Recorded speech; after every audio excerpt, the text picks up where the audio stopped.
nasta'in wa ala umuri dunya waddin. Assalatu wassalamu ala nabiyyina Muhammadin wa ala alihi wa ashabihi ajma'in, amma ba'du.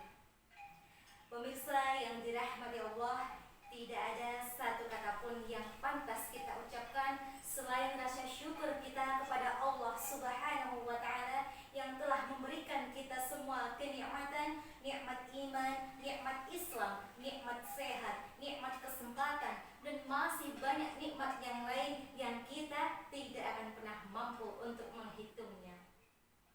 Salawat beriringkan salam tak lupa kita haturkan kepada baginda kita Nabi Agung Muhammad Sallallahu Alaihi Wasallam, sang pelopor, sang pencerah yang telah memimpin kita semua dari zaman kezaliman menuju zaman yang penuh dengan nur Islam. Dan semoga kita semua termasuk dalam golongan hambanya yang mendapatkan syafaatnya di yaumul qiyamah nanti. Allahumma amin. Pemirsa yang dirahmati Allah, Allah berfirman dalam Al-Quran surat An-Nahl ayat 97 yang berbunyi, A'udzu billahi minasyaitonir rajim. Bismillahirrahmanirrahim. Man 'amila shalihan min dzakarin aw unsa wa huwa mu'min liyuhyiyannahu hayatan thayyiban wa linujziyannahum ajrahum bi ihsani ma kanu ya'malun.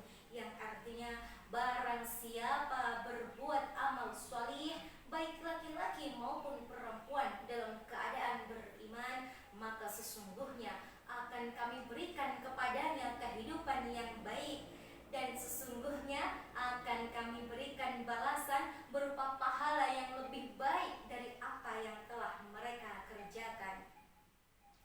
Dari ayat ini bisa kita ambil statement bahwasanya perempuan dapat tampil bersama laki-laki dalam martabat yang sama untuk berbuat kebaikan bagi kehidupan bersama.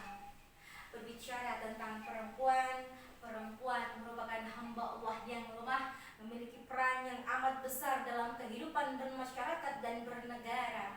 Tanpanya kehidupan tidak akan berjalan semestinya, sebab ia adalah pencetak generasi baru. Sekiranya di muka bumi ini hanya dihuni oleh laki-laki, mungkin kehidupan sudah terhenti sejak beribu-ribu abad yang lalu. Oleh karena itu, keberadaan perempuan tidak dapat diabaikan dan diremehkan, karena di balik semua keberhasilan dan kontinuitas kehidupan, di situ ada peran seorang wanita.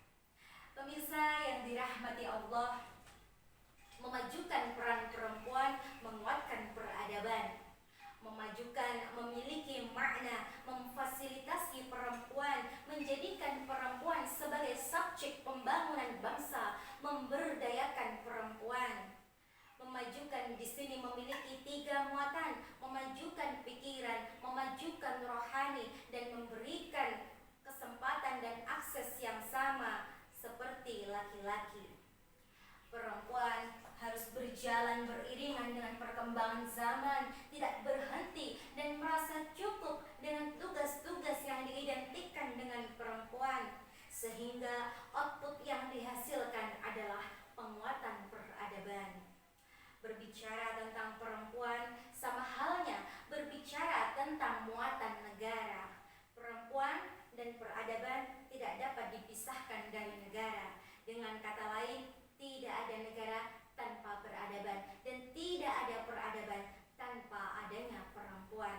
Oleh karena itu, memajukan perempuan dari segala aspek sama halnya dengan memajukan peradaban di suatu bangsa tersebut. Pada dasarnya, menguatkan atau bahkan memajukan peradaban pada suatu bangsa merupakan tanggung jawab sosial dari seluruh elemen, tidak peduli itu laki-laki ataupun perempuan. Akan tetapi, untuk menguatkan sebuah peradaban diperlukan banyak aspek yang harus disentuh: aspek pendidikan, aspek sosial, budaya, pemikiran, agama, dan yang lain, yang tidak lain tujuannya adalah untuk melahirkan insan-insan yang beradab. Pemirsa yang dirahmati Allah, sejarah menunjukkan bukti bahwa banyak sekali tokoh-tokoh perempuan yang ikut serta dalam membangun peradaban di dunia ini. Ada beberapa nama-nama tokoh yang menjadi bukti sejarah kehadiran perempuan dalam membangun peradaban di dunia ini. Salah satunya yakni beliau Siti Khadijah, yang tak lain adalah istri Rasulullah, yang jasanya di muka bumi ini sudah tidak diragukan lagi dalam membangun peradaban di dunia ini. Ada Siti Aisyah yang namanya dilekatkan dengan nama Aisyah, yakni tokoh Ummahatul Mukminin. Kemudian ada juga sufi perempuan Robi'ah Al-Adawiyah, ada juga Zubaidah istri Khalifah Harun Ar-Rasyid, merupakan tokoh perempuan yang sangat dermawan. Ada juga Nusaybah bin Ka'ab, adalah salah satu tokoh perempuan yang ikut serta bertempur di medan peperangan saat perang Uhud. Ada juga Azizah Uthmaniyah, adalah salah satu filantropi perempuan dari Tunisia yang berhasil mendirikan rumah sakit Islam pertama modern di Tunisia. Ada juga tokoh-tokoh dari Indonesia, yakni ada Siti Walidah, Siti Hayinah, Siti Munjiah, R.A. Kartini, Cut Nyadin, dan masih banyak yang lain. Pemirsa yang dirahmati Allah, peran-peran yang dilakukan oleh para tokoh perempuan muslim tersebut bukanlah semata dalam gerakan praksis emansipatoris untuk pembebasan, pemberdayaan, dan pemajuan kehidupan, akan tetapi sebagai pondasinya menegakkan kebenaran, kebaikan, pengetahuan, mengembangkan budaya nirkekerasan termasuk terhadap perempuan dan anak, dan pengadapan yang lahir dari nilai-nilai dasar ajaran agama Islam sesuai dengan misi risalah Islam, yakni rahmatan lil alamin. Pemirsa yang dirahmati Allah, mari kita semua kaum perempuan